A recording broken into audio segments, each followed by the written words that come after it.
এমন কোনো দিন আসবে না যে আমি নাম্বার 7-এ যাই ব্যাটিং করতেছি। তাহলে বাংলাদেশ টিম আমার কাছ থেকে কিছু পাবে না। টিম যেখানে যাকে বলবে সে যেন সেখানে খেলতে প্রস্তুত হয়। আচ্ছা, এখন তাহলে কারে ক্যাপ্টেন দেওয়া উচিত? না, এই মুহূর্তে আমি বলি যে দেখেন, বাংলাদেশ টিম যদি আগায় যেতে হয় সবচেয়ে বড় দায়িত্ব হচ্ছে প্লেয়ারদের। আমরা পারফরমেন্স করলেই টিম আগাবে। সো ফার্স্ট অফ অল আমাদের যারা বাংলাদেশে ফরে খেলে তাদের প্রতিটা রোল প্লে করতে হবে মাঠের মধ্যে। সো আমরা প্লেয়াররা যতটা বিসিবি সাথে আমি কমিউনিকেট করব তার থেকে বেশি কমিউনিকেট করা দরকার আমার প্লেয়ারদের সাথে। তারা কি চাচ্ছে, তাদের কোন জায়গায় ডেভেলপ করা দরকার। সো আমার মনে হয় আমি যেহেতু এখন প্রথম প্রথম আসলাম এই জায়গাটায়, স্টিল আমার কাছে এক লম্বা সময় আছে। তো যত সময় যাবে আমি জিনিসটার ভিতর তত ইনভলভ হতে পারবো। দেখেন ভাইয়া, সবারই পার্টিকুলার কিছু না কিছু গুণ আছে। সো আমি যেহেতু খেলেছি অনেক দিন ধরে, আমি চেষ্টা করব বড় ভাইদের যা যা গুণ ছিল ওটা আমার ভিতরে আছে, ওটা আমার ভিতরে থাক।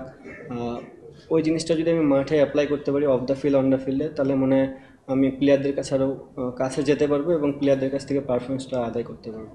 আচ্ছা, এখন তাহলে কারে ক্যাপ্টেন দেওয়া উচিত? না, এই মুহূর্তে আমি বলি যে আপনি তো এর আগেও পেয়েছিলেন, সাকিব আলিয়াজি পেয়েছিল, আশরাফুল আলিয়াজি পেয়েছিল। আমাদের প্রেক্ষাপটে কি আমাদের মানে ইয়াংদের কি বেশি প্রাধান্য দেওয়া হয় ক্যাপ্টেন্সিতে?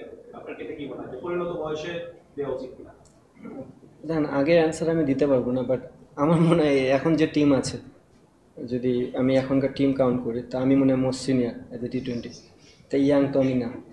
আমি যবে থেকে টিমে ডেবু করেছি, ক্যাপ্টেন ছিল মোস্ট সিনিয়র মাশরাফি বিন মুর্তজা। মাশরাফি বিন মুর্তজা চেঞ্জ হওয়ার পর হয়েছে সাকিব আল হাসান, উনিও মোস্ট সিনিয়র ছিল তখন। দেন তামিম ইকবাল, দেন মুশফিকুর রহিম। সো আমি কখনো দেখি না যে আমি এমন খেলতেছি যে আমার জুনিয়র কেউ ক্যাপ্টেনশিপ করতেছে। যদি আপনি দেখেন, অনেকদিন ধরে শাক মেহেদী কিন্তু বাংলাদেশের ধরতে গেলে one of the best power play বলার হিসাবে বলা চলে।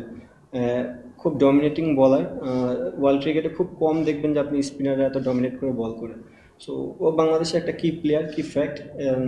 ও যখন এই দায়িত্বটা পাবে আমার মনে হয় ও ওখান থেকে আরও ভালো করার চেষ্টা করবে এবং ইনপুট দেওয়ার চেষ্টা করবে আরও বেশি। সো আমি চাই যে টিম যেখানে যাকে বলবে সে যেন সেখানে খেলতে প্রস্তুত হয়। হ্যাঁ, অবভিয়াসলি এমন কোনো দিন আসবে না যে আমি নাম্বার 7-এ যাই ব্যাটিং করতেছি।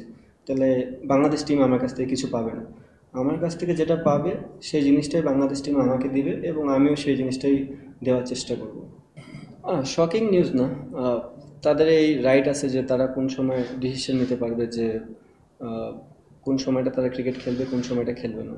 এবং সে এনাফ ম্যাচুর আমার বলার থেকে, না না, আমি বলতেছি আমার বলার থেকে তার ডিসিশনকে আমার প্রাধান্য দেওয়াটা উচিত এবং তার ডিসিশনটা আমি রেসপেক্ট করি। এবং সে যা করছে ইন্টারন্যাশনাল ক্রিকেটে, নট অনলি ফর ইন্ডিয়া, মানে আপনি যদি দেখেন overall white ball format, test ফরম্যাটের aggression change করছে কিন্তু অনেকখানি।